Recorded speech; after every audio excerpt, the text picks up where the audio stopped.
Hello and welcome back to my channel. Today we are going to discuss about Chinua Achebe, who has written Things Fall Apart. This is for the students who are pursuing MA in English. This video is for you all students. So let us discuss about Chinua Achebe as an author. So now we will discuss about his early life. Chinua Achebe was born on November 16. Chinua Achebe का जो birth हुआ है वो 16 नवंबर को हुआ है 1930 में, और कहाँ पे हुआ है? ओगिडी, नाइजीरिया में, जो प्रेजेंट है। ठीक है। उनके his father Isaiah and his mother Janet were the Christian who had deep faith in their religion. कह रहे हैं कि जो उनके फादर हैं और जो उनके फादर इज़ा और उनकी मदर जो जैनेट, उनको मतलब वो अपने रिलीजन पे बहुत ज़्यादा बिलीव करते हैं। ठीक है। Chinua was baptized as Albert Chinualumogu, but later he rejected that name and change it into Chinua. मतलब कि ये था कि चिनुआ को अपना ये जो नाम उनके पेरेंट्स ने दिया था, चिनुलुमोगू जो उनका नाम रखा गया था, वो उनको अच्छा नहीं लगता था, इसलिए उन्होंने अपना नाम बदल लिया और अपना नाम चिनुआ रख दिया, और लोग उनको इसी नाम से अब जानते भी हैं। दो he was the son of Protestant missionary and received his early education in English. अब यहाँ पे बात की है, प्रोटेस्टेंट मिशनरी का मतलब है कि जो लोग इंडियंस को क्रिश्चियन में कन्वर्ट करते हैं, तो उनके जो फादर थे वो एक प्रोटेस्टेंट मिशनरी थे और उन्हीं के बेटे थे चिनुआ। और चिनुआ ने अपनी जो एजुकेशन है वो इंग्लिश में ली है, yet he was brought up under the multicultural life, और उनको मतलब कल्चर के बारे में बहुत ज़्यादा बताया गया है। It was the reason was the people of Ogidi still followed the traditional village culture. He noted carefully those changes which had taken place in the native life. अब बता रहे हैं कि किस तरीके से ओगिडी में जो लोग थे वो मतलब किस तरीके से उनका जो कल्चर था वो कैसा कल्चर को फॉलो कर रहे थे। तो ये जो चिनुआ है, ये चिनुआ अचेबी जो है, वो उन सब चीज़ों को ऑब्जर्व कर रहे थे और वो उसमें अब कुछ चेंज भी लाना चाहते थे। ठीक है। Now let us discuss about the education and career. Chinua Achebe had received his early education in the local missionary school. There he learned Bible, but he was much interested in local folk tales which were told by him by her sister. In this way he learned the different forms of cultures for his higher education, and he joined the Ibadan University from where he was awarded as a bachelor degree. अब यहाँ पे बात करते हैं कि Chinua अचेबी ने अपनी education जो है वो लोकल मिशनरी स्कूल से ली है, और उन्होंने बाइबल को भी अच्छे से याद किया था, लेकिन उनका जो इंटरेस्ट था वो फोक टेल्स में ज़्यादा रहा, जो कि वो अपने सिस्टर से सुना करते थे, और उनको बहुत अच्छा लगता था दूसरे कल्चर्स को मतलब एक्सप्लोर करना। ठीक है। और उन्होंने फिर अपनी हायर एजुकेशन जो है वो इबादन यूनिवर्सिटी से ली है। इबादन यूनिवर्सिटी से उन्होंने अपनी आगे की हायर एजुकेशन कंप्लीट की है। उसके बाद उनको अवार्ड भी मिला है बैचलर डिग्री का। He also went to London for his further study. On the return to his country he started serving as talks producer in Nigerian Broadcasting Corporation Logos from 1954. He also worked as controller from 1958 up to 1961. After that, he also worked as director from 1961 up to 1966. Along with it he had acted as an editor of Heinemann Africans Writers series. He also worked in several education and official assignments. He also taught in some universities of America as visiting professor. He also undertook a large number of lectures tour in his country and abroad between the period 1917 and 1918. तो यहाँ पे बता रहे हैं कि उन्होंने कहाँ कहाँ काम किया। सबसे पहले तो उन्होंने एक प्रोड्यूसर की तरह काम किया, कहाँ पे? नाइजीरियन ब्रॉडकास्टिंग कॉर्पोरेशन में। फिर उन्होंने एक कंट्रोलर की तरह काम किया 1958 से लेकर 1961 तक। उसके बाद वो डायरेक्टर भी रहे और फिर वो एक एडिटर भी रहे हिनमान अफ्रीकन्स राइटर्स सीरीज़ में।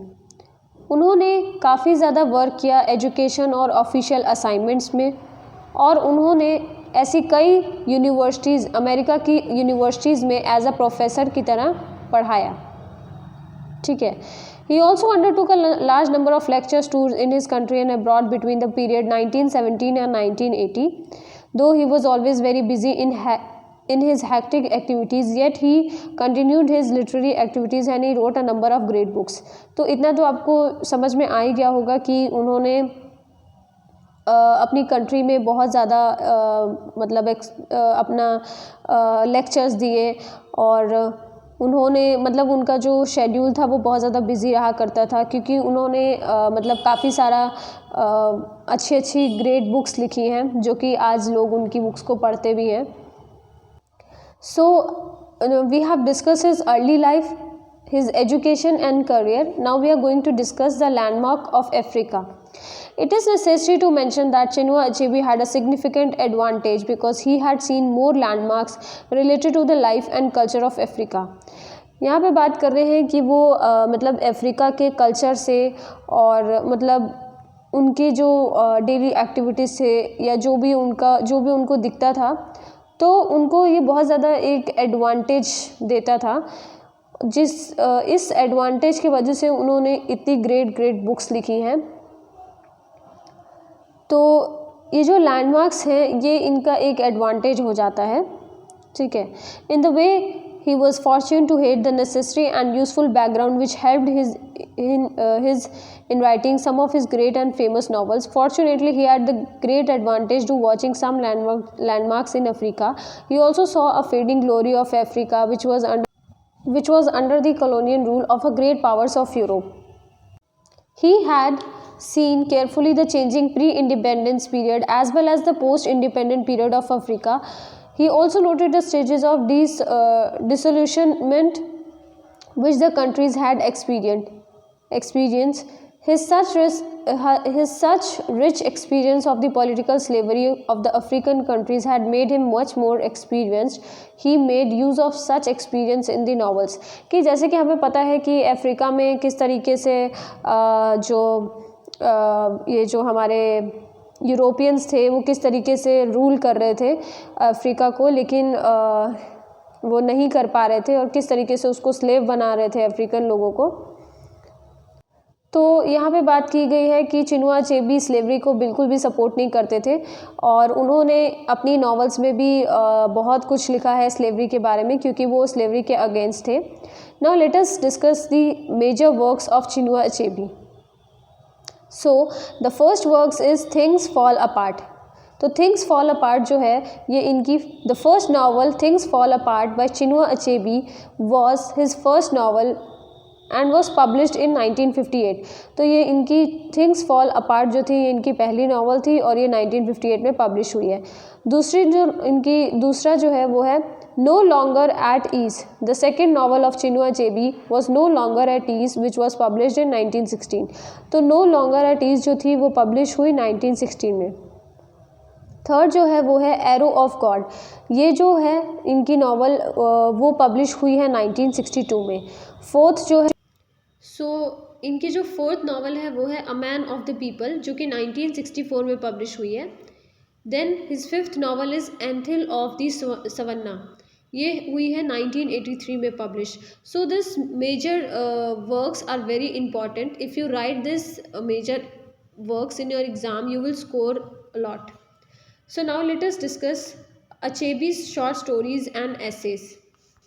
Chinua Achebe has also written some collection of short stories like The Sacrificial Egg and Other Stories in 1962, Girls at War and Other Stories 1913.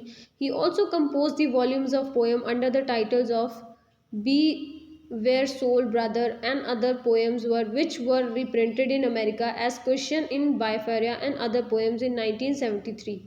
He also wrote some essays which were included Be Aware Soul Brother, which was reprinted in 1971 and related to the experience of the writer during the Civil War. He was also awarded with several prizes for the distinguished composition. He was also elected as Deputy National President of the People Redemption Party. He also founded the magazines Yuna Nadi Igbo in 1954.